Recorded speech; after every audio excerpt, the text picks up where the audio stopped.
Owen Harris, you're a director and producer of Mrs. Davis, which is about a nun who is on a mission against an all-seeing, all-knowing artificial intelligence. That old story. It's such a bold and unusual premise for a show. What did you think about the idea when the project first came your way? Um, I thought it was a work of lunacy. No, I didn't really. I thought it was a really I read they sent me the pilot, and I read it, and I think I sent a message to my agent saying, "What on earth have I just read?"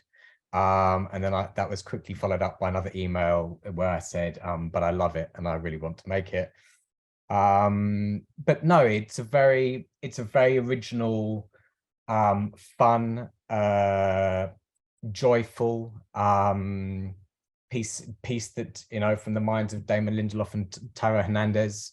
And yeah, it was just something that just had a tonality to it that felt incredibly refreshing. I think they wrote it during the pandemic, and so it's sort of like I guess a love child of the pandemic, and it had this just a real sense of everything that people had been experiencing during the pandemic, a sense of sort of feeling a bit lost, wanting to find answers, wanting to feel reassurance. And I think that part of the sense of optimism that I think that certainly the pilot that I read and then the show itself captures, um, allows you to sort of have a bit of hope, even though the subject matter that it's talking about, explores all sorts of things to do with faith and our relationship with faith and technology. Ultimately, it just did so with a great sense of sort of joy and optimism, which I found very appealing at the time. And the way the show blends this unique number of like different styles and tones, was it challenging to be the director of those first two episodes and really set the tone and kind of balance all of those elements? Yeah, I mean, it's both challenging and also a lot of fun.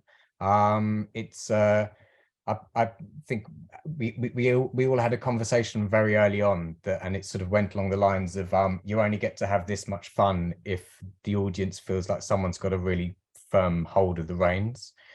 And I think that's sort of what the challenge was, of a show that takes these big wild leaps and, genre surfs in the way that it does.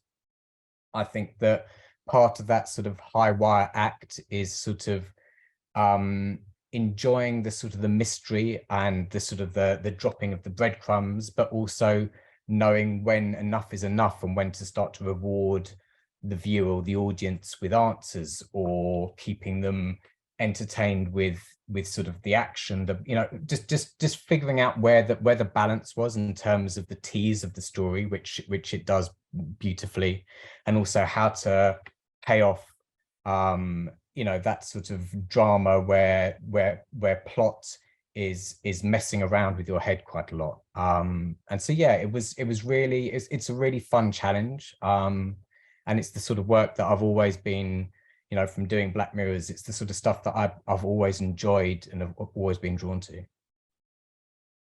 And as you mentioned, Black Mirror, you've worked on that show as well, and it's the only thing I can imagine that's even close to comparable to this kind of strange speculative world. Did you feel like that really prepared you for to walk into this universe?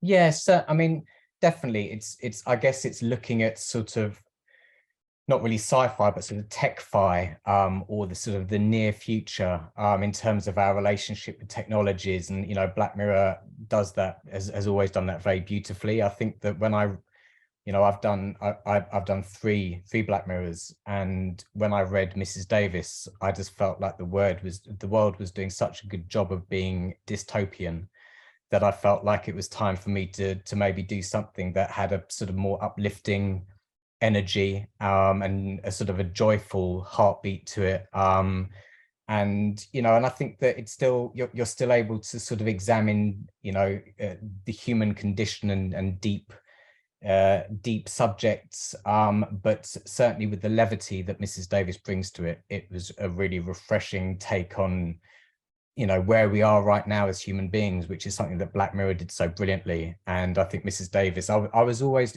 when I did Black Mirrors, I was always drawn to the sort of the stories that had, I guess, a sense of soul and relationships at their heart. And certainly Mrs. Davis does the same. It keeps those very grounded sort of relationships as the core.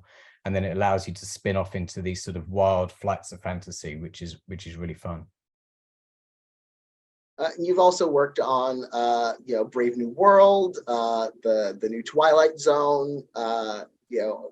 Is that kind of speculative kind of fiction and those kinds of stories something that you're particularly drawn to, or is that just kind of the way the opportunities have come?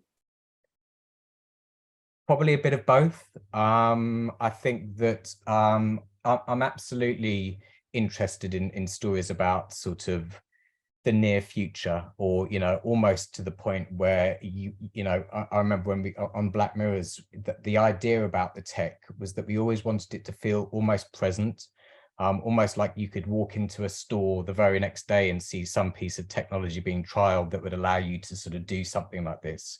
It's sort of like it's looking at where we are right now and considering where we might be just tomorrow, if we carry on down the paths that we're going along. And so I think that it allows you to sort of look at life today through a certain lens. And I think that what I've always enjoyed about that sort of storytelling is that it's not necessarily driving towards an answer, it's more opening up a question. So it allows you to talk about what the episodes, or in the case of Black Mirror, is each one was an anthology, and each one would sort of open a debate or your head to an idea.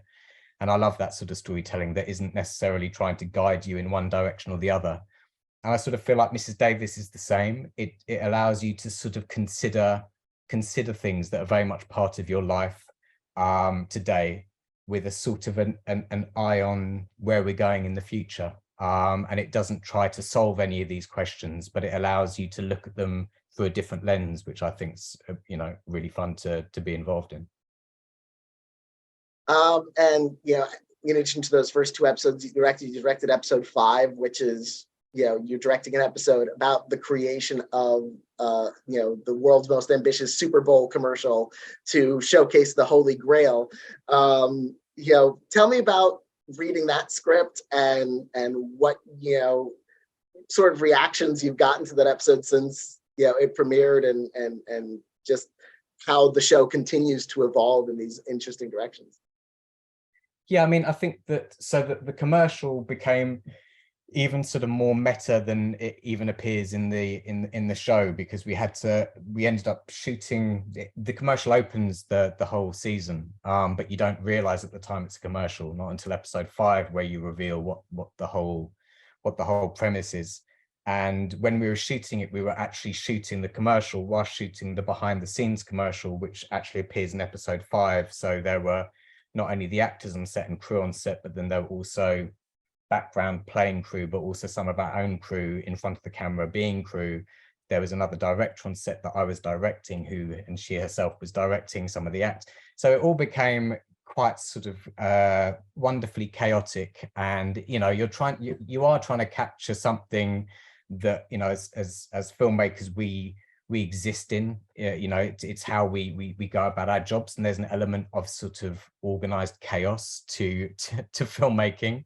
And so to capture that spirit and that energy was really fun. And the way that it was written bizarrely set us up in this way that we had to sort of shoot it in a way that made the filming of us filming was actually baked into the script. So doing that was a lot of fun. And then obviously, doing something where you're trying to mimic the ambition of a 90s Super Bowl ad is always quite a lot of fun.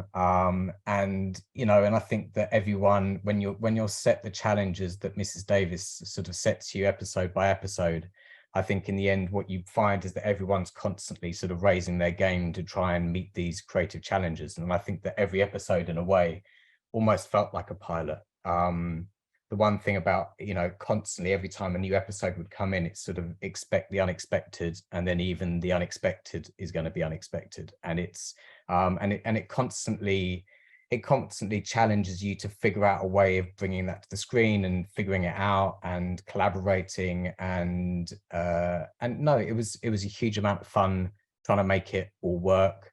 And yeah, and I think the thing I like most about episode 5, I guess, is that it was the one that I was most sort of apprehensive about, because you spend a whole chunk of time away from Betty and Jake, Simone and Wiley, your main characters. So not only have you asked the audience to invest all this time and go with you on this crazy ride, you're now saying, hold on a second, we're going to put them to one side for a second, we're going to go off on this other journey. But I was super happy with the way that it sort of came together, in terms of, you know, it allowed us to create another story that actually managed to maintain the emotional core and the sort of the investment in the fact that there were stakes. And so yeah, it was a really, you know, again, it's you're juggling a lot of things, and you're trying to tune them all to make sure that it's all going to end in one place, and the right place. But yeah, it was a lot of fun. Well, I want to congratulate you on the show, and you know, certainly one of the most unique pieces of television I've seen in a while. And thank you so much for talking with me about it. It's been a pleasure. Thank you. Thanks very much.